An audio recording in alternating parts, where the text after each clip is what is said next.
Hello again, Dominic and welcome to another video. And this one's going to be another sort of old tech review. And this one is going to be about the Sony PSP or PlayStation Portable. Now, for those that don't know what this device is, basically this was a Sony handheld released back in 2004 and was Sony's first ever handheld that they made. And it was interesting to see Sony getting into the handheld market, especially when, at the time, obviously, and even to this day, Nintendo was still, dominating the handheld gaming market. And it was interesting to see, Nintendo have another new competitor with that. And obviously, Sony released the PSP, which came out in 2004. And the style of it is quite nice. I think it obviously, it looks different to stuff like the DS at the time. But you could definitely see the style and the gloss on it really, really nice. And to me, the feeling is it feels really, really comfy. It feels like sort of like a handheld made today, if you know what I mean. It feels really, really comfy. The build quality is pretty good on it, I'd say. And yeah, it just feels nice in the hands, so it does. So yeah, I'll just show you the the buttons and layout and stuff like I always usually do. So yeah, you've got the D-pad here, which is, quite nice, used usual a D-pad. You've got an analog stick, which is quite nice, you know what I mean? Good for the time, I'd say. As well as the square, circle, X, and the square buttons, on a usual PlayStation controller from the original PlayStation, the PS2, the PS3, and the PS4. You could sort of say the PS4 Pro, but that's the same though, you know what I mean? So, but yeah, you count it. The home button, a volume, volume buttons for, turning it up or down. As well as two other buttons there, you can see. As well as a start and select. As well as the Sony and the PlayStation logos as well. On the back, you've just got the trigger buttons, which, the L and R buttons, which feel nice, you know what I mean? On there, you've got a little switch so you can open the UMD slot, like that. And another part, is it a micro or mini USB, whatever, connector. So if you want to transfer any content over from a PC or a PS3, you can put it on, which is, quite nice. On this side, you've got a little memory card slot in there. Another switch, which is, to turn the Wi-Fi on and off. You know what I mean? If you want to, use it on the internet or whatever, that's what it is for. On there, you've got a port for the, the power port if you want to plug it in and, charge it. As well as an headphone jack, so if you want to listen to music or listen to the sound or whatever. And yeah, that's about it really, you know what I mean? Yeah, as I said, the power button's there as well, so. So yeah, it's quite a nice unit and stuff. Very, very stylish, as I said earlier, but it's quite nice, I'd say. Even though this came out in 2004, really, really sleek and stylish, which is quite nice. So yeah, another thing I want to share is my experience of this handheld. Now, I do remember when the handheld came out in the UK back in 2005, and at that point I was actually 10 years old. And I was actually interested in this handheld, but I was more interested in the DS. And I would say basically because of the fact I was more of a Nintendo fan of, I always preferred, Nintendo. And I'm not saying that it's like a fanboy way, that's just how I am, you know what I mean? I don't mind the other competitors, but Nintendo is always first. You might call me a fanboy, you know what I mean, that's your preference, but that's how it goes. And I think the idea of it was really, really cool, you know what I mean? I think to have a sort of new handheld. And it just felt nice, it really, really did. But at the time I didn't really know anyone who had a PSP, and at the time I was more interested in, the DS, because it just looked really, really cool and interesting. And I thought, I want to definitely get my hands on one of these in the far future. I know it's a bit pricey. I think it was about £200 or something, or near that price. I'm not entirely sure. You got to think it's been 12 years, you know what I mean, 13, whatever. But I thought I would definitely want to get one of these sometime in the far future. But one thing that made this handheld interesting was it wasn't just a portable game console. It was basically a portable entertainment device, meaning that not only could you play your video games, but you could also listen to music, and you could watch films on this device, which, for a device that came out in 2004, 2005, it's very unique that you could do that. You know, this was before, like, the iPhone and everything.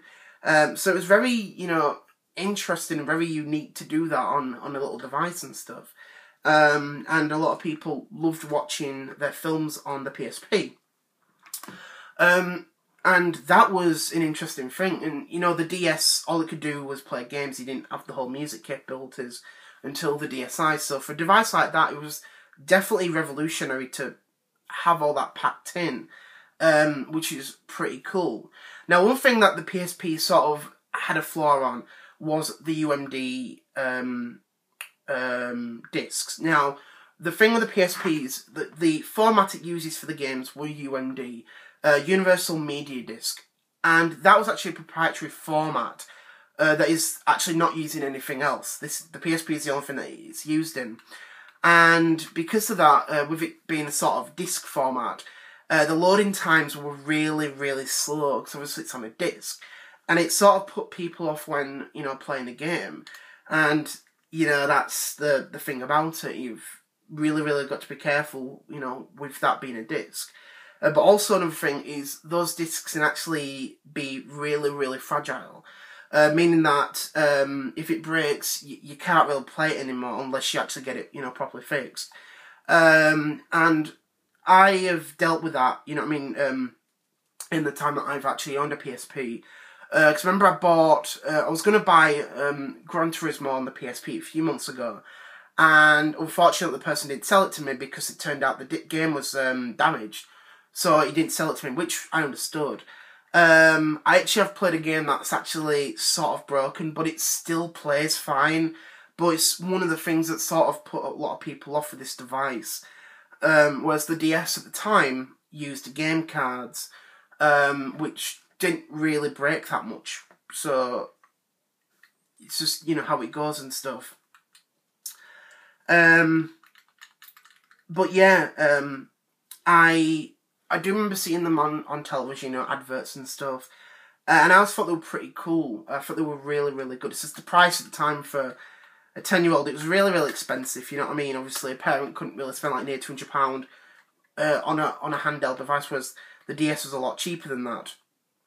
But one thing that actually made was a good added bonus to the PSP was it sort of had a digital backwards compatibility with the original PlayStation. And basically how that worked was Sony actually sold digital PS1 games as PS1 classics on the PSP.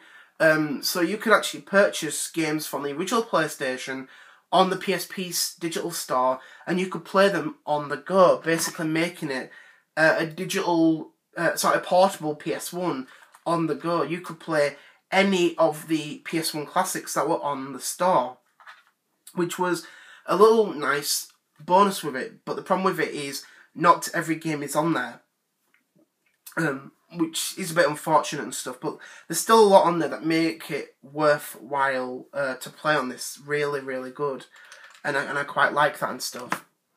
I actually did eventually get this one, actually last year, which I know it's really, really bit late. And the reason that what made me want one was because of the fact there was a lot of great games on there that I'd never ever played on.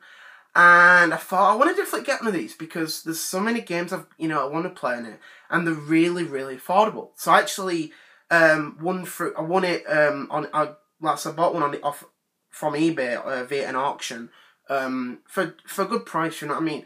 And then I bought it, and then, you know, I bought games for it, and, you know, that's just how it goes and stuff. And that's what I liked about it and stuff. It's a really, really good machine. But my first taste of the PSP wasn't until many years ago. It must have been like 2009, 2010. No. It must have been 2011, 2012. It was around that, you know, time and stuff.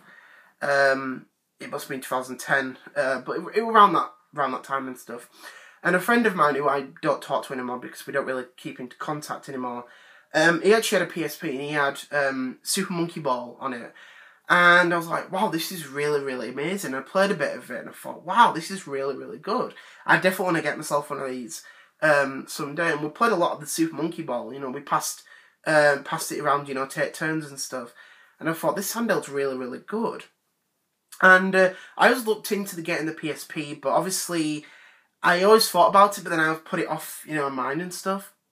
And then years later, I thought, there's a lot of great games on this that I definitely want to play. And they're really, really cheap. So I thought, do you know what? I'm going to go get one. And that's what happened. I got one and I played a bunch of games on it. And it's a really, really good device. Well worth playing. I think it really, really is. So yeah. One thing I do want to mention is the PSP Go. Now, for those that don't know, the PSP Go was released back in 2009. And it was basically a digital-only PSP with no UMD drive. And it was sort of hated by a lot of people. And the reason why it was hated by a lot of people was because it had no UMD drive. And unfortunately, a lot of people didn't really take it into consideration of buying one. They thought, oh, this is going to fail. This is going to end up as, you know, as a cheap item in the far future. And no one's going to like it. And I think the idea of the PSP Go was interesting, unique at the time, very ahead of the time. Problem with it was a lot of people were not ready for digital only consoles. And I remember when it came out when I was 14 and I really, really wanted one. But because it had no UMD drive, it sort of put me off not buying one, and that's the thing about it.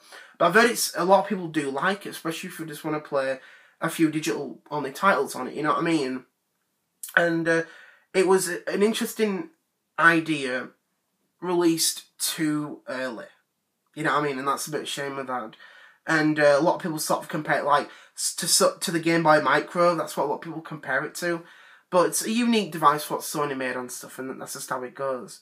So yeah, one thing I just want to talk about are the games that I've got for them. So I've got Sega Mega Drive Collection, Power Stone Collection, which actually is pretty cool. I love playing these games, really, really fun. Virtual Tennis World Tour, Sonic Rivals, Call of Duty Roads to Victory, and MotorStorm Arctic Edge. So yeah. And I actually have two UMD videos, so I do, which is Doctor Who. This is Volume 2 of Series 1, and Volume 3 of Series 1. So yeah, my little collection of games and stuff. So interesting little console. I think there's a lot of great games on there that I should really get back into and stuff. One thing is that there's a lot of digital PSP games on the Vita, PlayStation Vita. Which is quite handy if you don't have a PSP and stuff. But it's well worth looking into the library if you do have a PSP and you want to get back into the games and stuff. So yeah, PSP, interesting little device. Definitely worth getting into if you've never owned one or you're thinking about looking into the old consoles and stuff. Really, really good handheld. So yeah, PSP. So yeah, I just want to say thank you very much for watching. Hope you enjoyed this video, and I'd love to know what your thoughts are about the PSP. Did you ever own one back in the past? What were your thoughts about it? Did you like it? Did you ever get back into it in the far future?